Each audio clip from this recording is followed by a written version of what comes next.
and thank you for joining us. My name is Dr. Liddell Lewis, and welcome to Community Conversations. Today I'm joined by Councilwoman Vice President Candice Mushatt. Good evening, and thank you for having me. Absolutely. So we just want to get down to it because it's so much great information going on in the city of Flint, and it's time for you to know about it. And just to bring it home a little bit, the purpose of this podcast. The purpose of this podcast is to not spread disinformation, misinformation, but to eliminate no information and give the community good information from a trusted source. What you think? I think that's a good purpose for a podcast. Absolutely. So as they say, we're here for it. All right, so we're going to go ahead and get started. The first thing that we want to talk about is what's going on at City Council. A lot of great things are happening. A lot of great resolutions are being passed. What do you think about that? I think we do have a lot of wonderful work that we're able to do. So shout out to our colleagues as we move the city forward. Absolutely. And as we also go about spending ARPA dollars and so forth. So let's start off with something that's really, really major. I see it's getting a lot of traction. So let's talk about RX Kids. What do you think about RX Kids? Do you think that's a win for the community? So I was really excited that we were able to deliver that win for mothers and expectant mothers who will need that help. One of the things that we want to make sure of is for so many years we've had families who have gotten off to a rough start because they just didn't have the financial help that they needed. But what we've done with RX Kids, one, putting skin in the game, because it is a program that will benefit Flint mothers and Flint mothers only. And so what we did was just throw a little bit of the ARPA money in there to money that they had already received from so many other players who believed in this program. And what that ARPA attachment is going to do, it's going to help those mothers with any money that they're already receiving, any aid that they're already receiving. The ARPA money protects that aid from being taken away from them completely or from the amount being lessened because they're receiving additional funding. And so that's one of the things that I was really excited about that we would be able to support. And I'm also excited about the fact that now you have children who are coming in and they might be coming into what we know as generational poverty or generational missed opportunities. We're giving these children an opportunity to come into the world with a little bit more of a stable financial standing.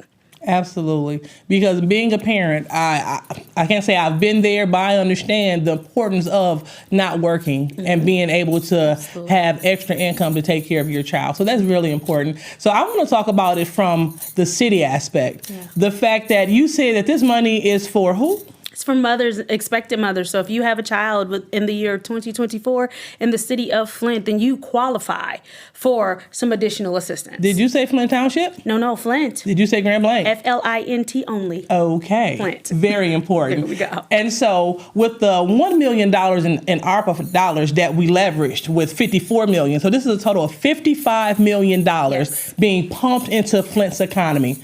This is definitely a win-win for the city, for the mothers.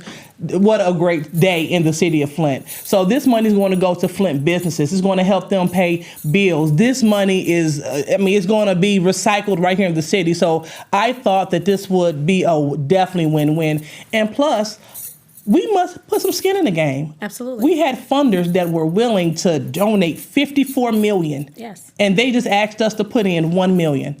So this is how we leveraged funding. When people hear the word leverage just means match. So we want to maximize as much funding as we can. And I think with this RX Kids, we have definitely achieved that goal. Mm-hmm. So we encourage mothers, please, if you are expecting, if you know someone that's expecting, yes, reach out.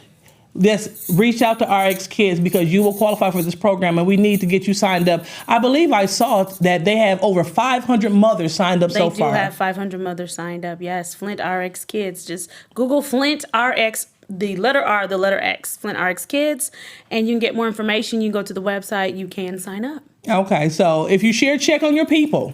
We need for you to share RX Kids with your families, friends, loved ones, neighbors, and everyone else. So great job. And thank you so much, Flint City Council. And thank you so much, Dr. Mona, for having this vision. Absolutely. One of the things, though, and I just want to stop for a second and just really give Dr. Mona her flowers, right? Because she was so crucial during the Flint water crisis and exposing the lead levels in children. And here she is continuing her love for children and families and making making sure that they are stable with this passion project with Flint Arcs Kids. Well, you said passion project. We also forgot to mention Flint is home of first. We are original in a lot of things. People emulate the great things going on in the city of Flint. Did you know that this is like a pilot project that's being watched around the country? Absolutely, but like you said, I mean, this is what we do in Flint, right? Home of the sit-down strike. Absolutely. Home of fair housing. So many other things. Community education? Listen, General Motors, home of so many things. Yeah. This is just what we do. We are innovators. Absolutely. And so this is nothing different from what we're used to doing. Absolutely.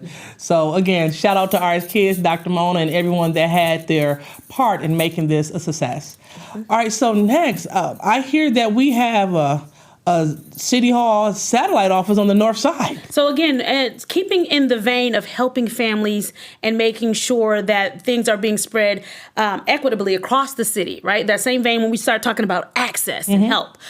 We have a lot of residents who do not live as close to City Hall as some of the other residents, right? We have residents who, for whatever the reason, there might be transportation barriers. And so a lot of times when it is time for them to pay those necessary bills, they have to go to corner stores or whatever other stores. Some even go to some of the big box stores to pay their bills. But along with that comes a fee. So I'm paying you to pay my bill. Mm-hmm. And on top of that, who knows what it took for me to even get here, but this still might have been closer to City Hall. So what we've done with the City Council, right there in good old Hallwood Plaza, where it is accessible for so many residents on the north end of Flint, we are piloting a program, like you said, a mini City Hall. And so residents will be able to go there and they'll be able to take care of their water bill. They'll be able to take care of the tax assessments. They'll be able to go there and get some other satellite services as well. And of course, because you're paying it at City Hall, it's no fee to you. You are paying the bill for what it is. So there's nothing extra.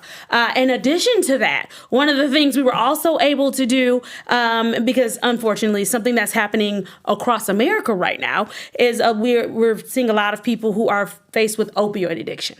A lot of families who are battling with that. They've lost loved ones. We've seen cases of loved ones being lost right here in Flint. And so what we're doing, attaching to the mini City Hall, they will also be able to get some opioid services there, right? They'll be able to get some Narcan training.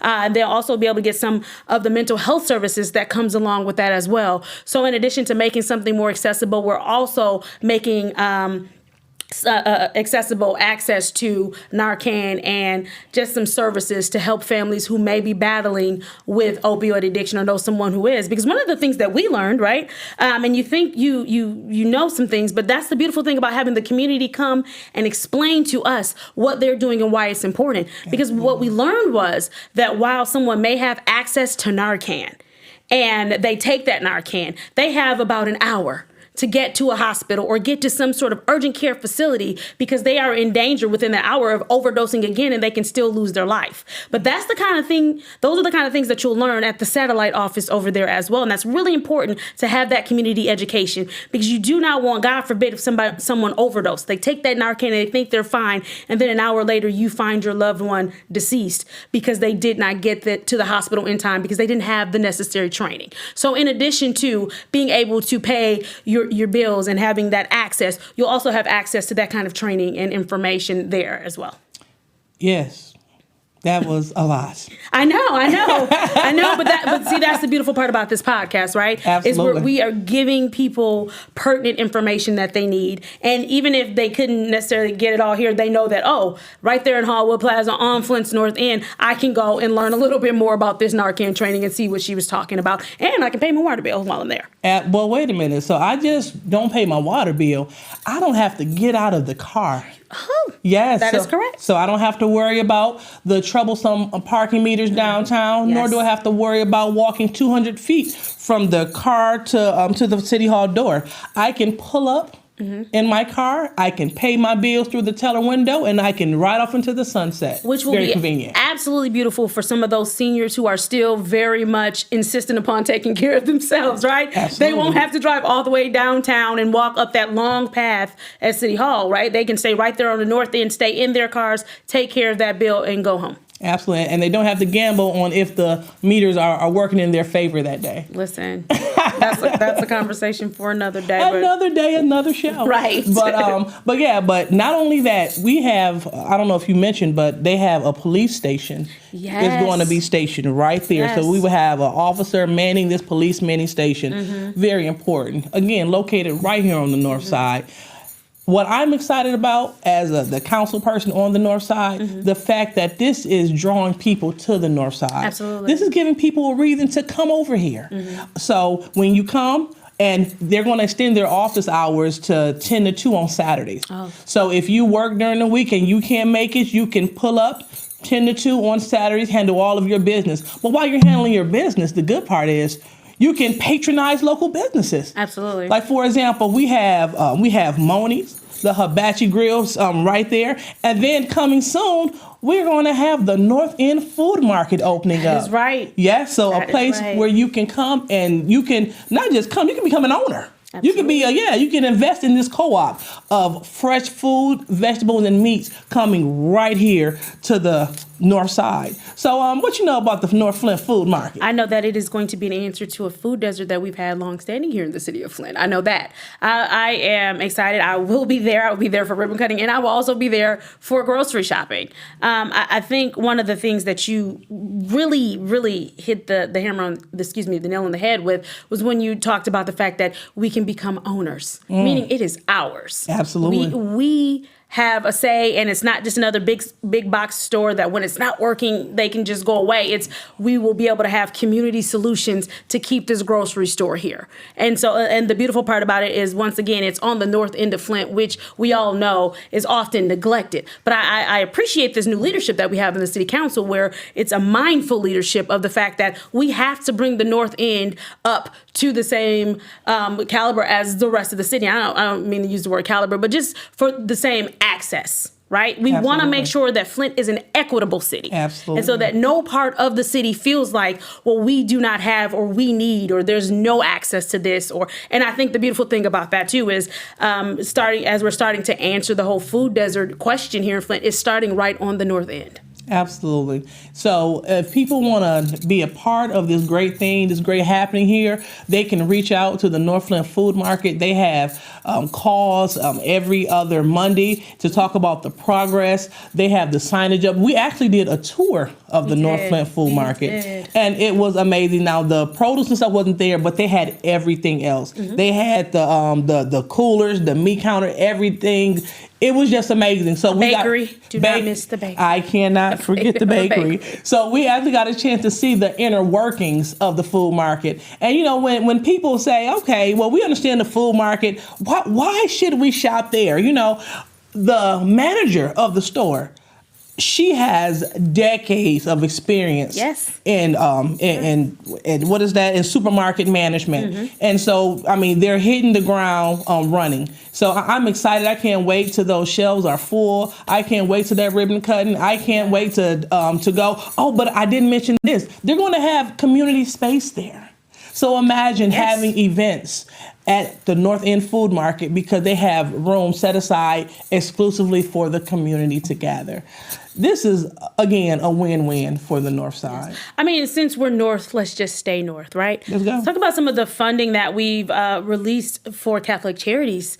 And this is special and near and dear to my heart because I believe in making sure that our veterans are taken care of, right? They've gone out there, they fought for us to be safe on this soil, right? And so when they come back home, we want to make sure they have a home to come back to. And one of the things that we find, one of the innovative things in housing right now are tiny homes, right? Because sometimes people don't need that much home, especially if I'm a veteran, I'm coming back and I'm older and I'm a little more settled and my family is kind of dispersed, living their own life, doing their own thing. I just need enough house for me just so, and I need a safe environment to go home to at night. And so now on the north end of Flint, we have the tiny homes coming. Yes, and this is brought to us by Catholic Charities. Yes. Yes, and ARPA money.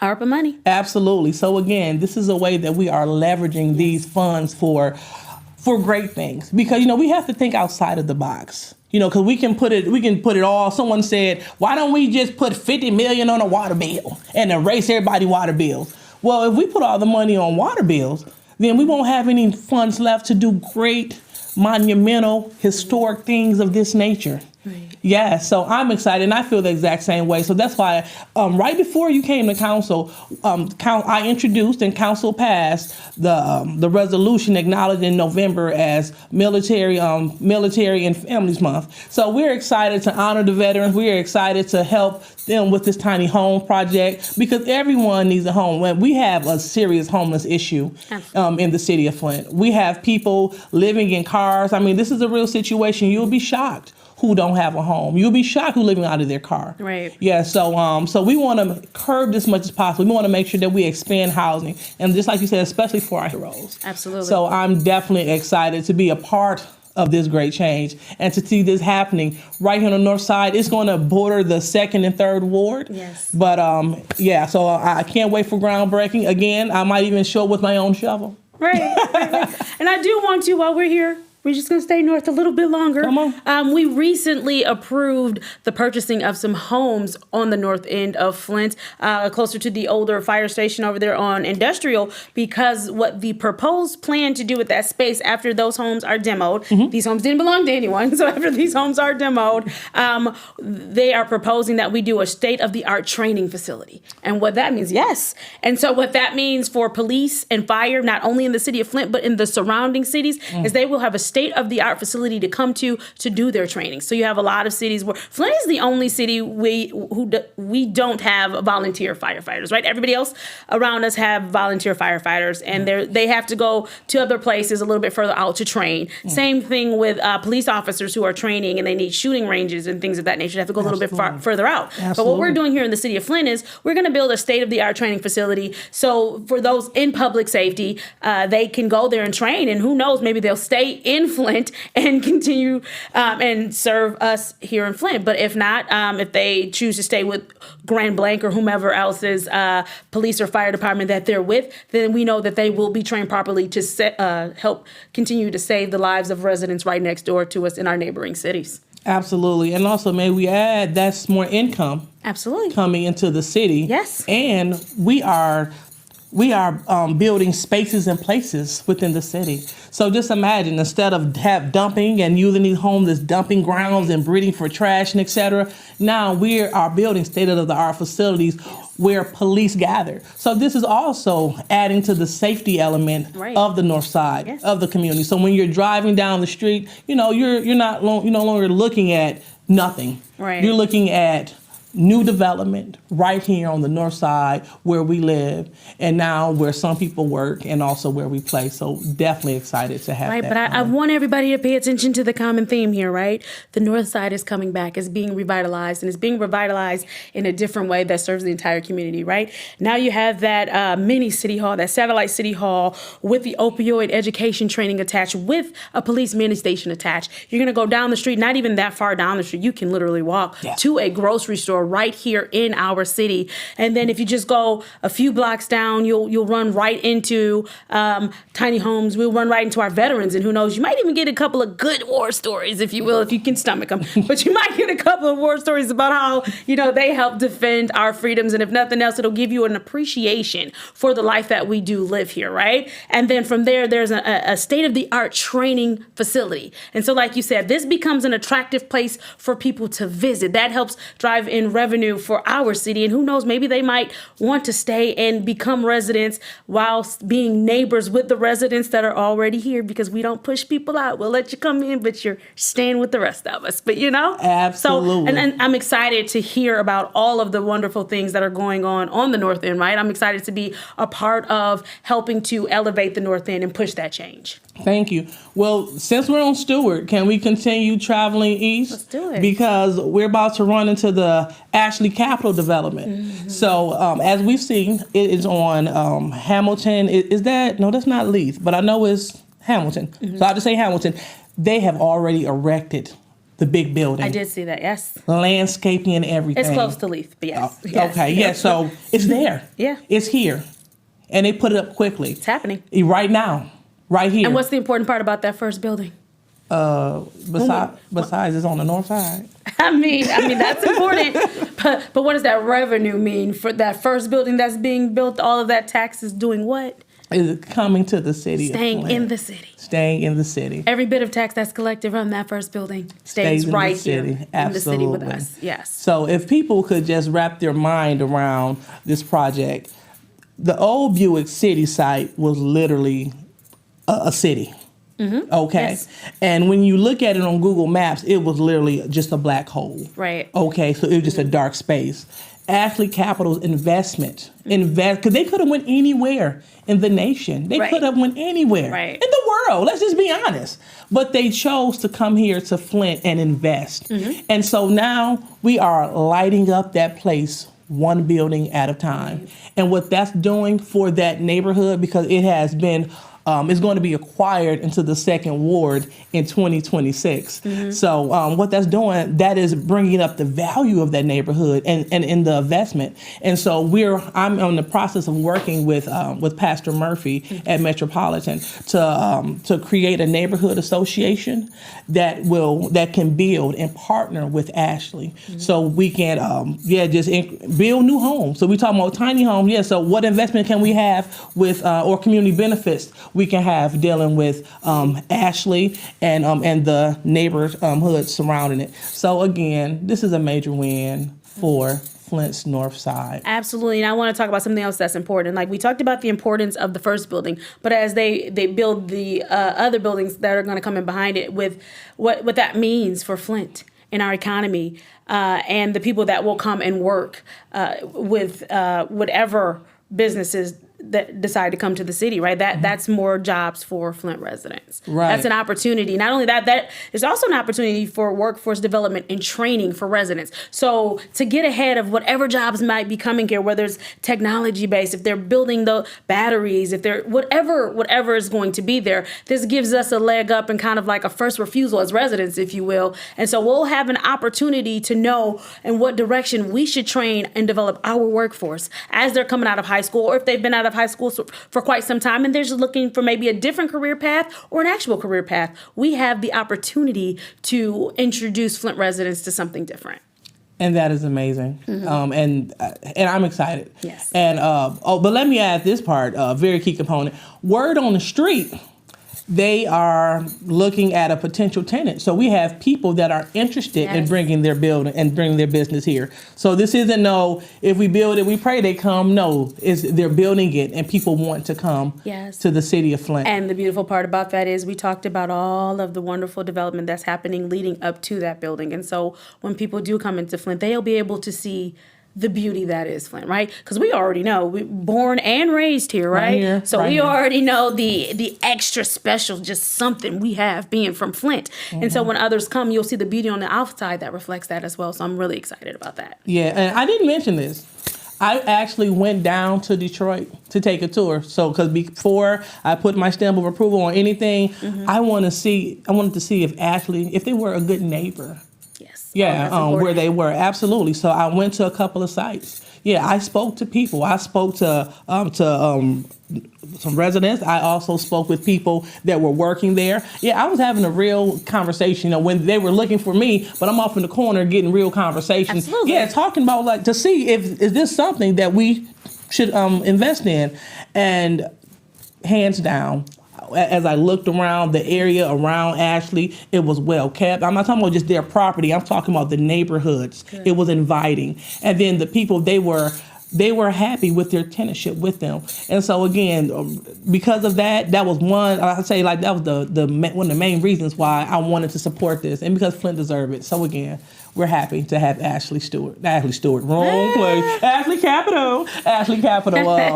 coming to the city of Flint. But no, and I think you hit on something very important there, which can kind of lead us into back to some ARPA funding, though. When you talk about being a good neighbor, you talk about neighborhoods and what they look like and blight. We've been able to give a considerable amount of funding to addressing blight. Absolutely. And so we gave money to who do we all give money to? It was, I know we passed some last night. Through the National Neighborhood Engagement Hub. They are fiduciaries for quite a few blight projects. They do a lot of work in this city. So, and the beautiful part about it is with the ARPA money that we've passed, as far as blight projects are concerned, it's going to cover wards 1 through 9. So again, when we talk about the city of Flint being an equitable place, we are dealing with that as well when we start talking about addressing blight, when we start talking about addressing demos and things that need to be taken care of. And keep in mind, when we say equitable, right? We don't mean that if there are 5 houses or 2 houses that need to be torn down in one neighborhood and 15 in the other, that, we add that 2 into that 15. We mean, in order to make sure that this neighborhood looks like this other neighborhood, we do what we need to do to take care of this neighborhood. So we uplift and advance this neighborhood while we're still maintaining and moving this one forward as well. Absolutely. So that's why I'm looking forward to passing and completing the blight elimination category, and such as the Kennedy Life Center. I'm looking forward to passing that so they can continue doing great things in the first ward. And just really. Yeah, just getting through these categories. So let's talk about ARPA real quick and the way that council is attacking getting, not saying getting rid of, but distributing these funds. I do want to go back to, since we're talking about ARPA and we're talking about the funding and how that's being distributed, I do want to make sure that we are clear on a couple of things, because recently there was an opportunity for us to make sure that we receive our revenue replacement funding from the state of Michigan. But the qualifier on getting that money, making sure we get our funding, was the fact that our ARPA money had to be promised. And this was a state of Michigan stipulation. And so what we did by way of resolution was we moved the ARPA funding. Keep in mind, it's still very much ARPA funding. That was a huge part of it. That there was no other way it was going to be moved to the general fund unless it was still going to be considered ARPA funding under the ARPA guidelines, only to be used under the ARPA categories that the city council had budgeted before I became a part of the council, and with the same ARPA deadline. So that same 2024 deadline of the money had to be promised out to how we were going to spend it. So it is still very much ARPA funding with all of those parameters in place, but we simply moved it to the general fund so that we could receive our revenue replacement fund money. But now what's going to happen is the ARPA funding will go into its own accounts as it was before. Ernst & Young, as of right now, will still be the check and balance of that funding, and everything that was set in place with that original ARPA budget is still there, even that deadline of the money having to be promised out by 2024. So while we've done a great job of making sure that those categories are being hit and some of the money has already been promised out, we have to keep in mind that we still have over $40 million that we have until the end of this year to make sure that we know exactly where it's going, and that report has to be given out to the federal government. So there's no way possible for error, right? Because every penny that the federal government has given to the city of Flint, all $94 million, has to be spoken for, and we have to have actual receipts for where that money is going. Wait a minute. So are you telling me that it's not possible for us to steal any money? I mean, you could, but then I don't know if you like orange or whatever. I don't know if you want somebody telling you when and you can and cannot shower. You can do whatever you like, but there are consequences for all actions. All right. Okay. Absolutely. So I'm just saying. Yes. Anything's possible, but you might want to be careful reaching on to some of those possibilities. Absolutely. So just wanted to clear that up because, you hear a lot of rumors in the street that you cannot misplace ARPA funding because we have to explain where every penny went. Every penny. You have to give an account for all of it. And one of the things we do know in the city of Flint is bigger government is not something we necessarily want coming in doing anything for us, right? As far as running our day to day, we don't want them coming in and doing that. And messing around with that ARPA money leaves us the potential to do that. And once again, we learned a couple years back in 2014, 15, when bigger government makes decisions, they don't necessarily work out for us. So it's best that we leave ourselves in a position where we can govern ourselves. That's so right. Being honest with the money is the first step with that. All right. So thank you for stating that. Of course. So now with that over $40 million that we have set aside for that is exclusively to be used, and I'll say authorized by city council. Okay. So that's it. I want to make sure we stick on that for a second. Say it again. The administration cannot make not one move on $40 million without the $40 million of the ARPA money. There's no up to 75. There's not one penny of that 40 million can be spent without city council approval and outside of those categories which were already budgeted for. Did we mention that that we can receive, I think like up to like $250,000 for making this move? Yeah, did we mention We that? talked about the revenue replacement, yes, and why that had to happen, and to make sure that we do get our revenue replacement money. Absolutely. Okay, because that money can be used for a lot of things, Right. in the city of Flint. Absolutely. So, just wanted to really point that out. All right. So, the way that we're going about, I'll say, allocating these funds and distributing them to these nonprofits. I think we had over 286 nonprofits or applications apply for this ARPA funding. So the goal is to apply via category. Okay. So we have blight.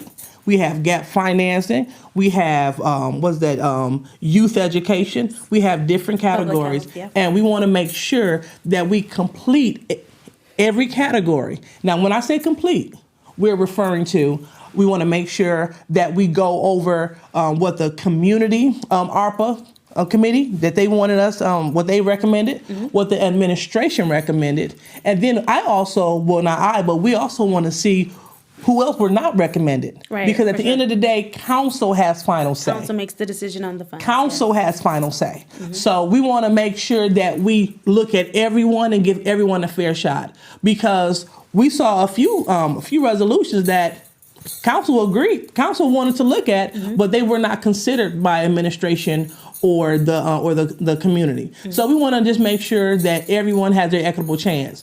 And so if you received money, we want to make sure that individuals have the chance to get their letter saying, hey, you have been selected to receive ARPA funding. But if you were not to receive ARPA funding and you were being pointed to other funding to apply for, we want to make sure that you receive that letter as well. I do want to say one thing that is very important when we talk about organizations who might not necessarily have been chosen to receive ARPA funding. The beautiful thing is that now there are a lot of organizations that we did not know existed and that they were doing the great work that they're doing in the city. So what this does now is it puts you on the radar and it opens our minds to when there's some funding for certain programs or categories, we can now go back and say, I remember this program that we learned about during the ARPA process. While they unfortunately did not get any ARPA funding, I think they would be great for this funding. Absolutely. And so now you have those unsung heroes that we're just now learning about that we're able to say, well, here it is. And even though we keep saying this is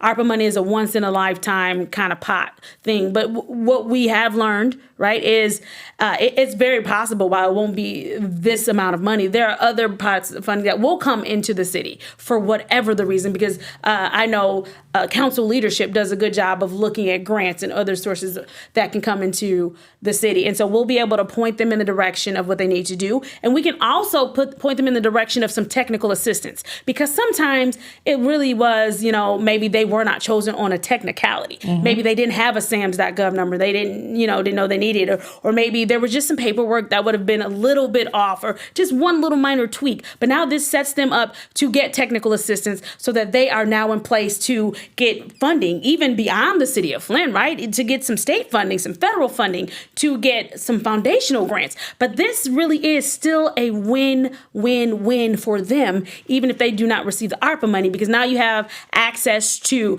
technical assistance. You have access to other grants and other pots of funding that you might not even have known about. But nothing else, this is a learning experience. I would never, as somebody that does foundational work, hats off to people that work in foundations and your whole life is grant writing and figuring out how to get grants.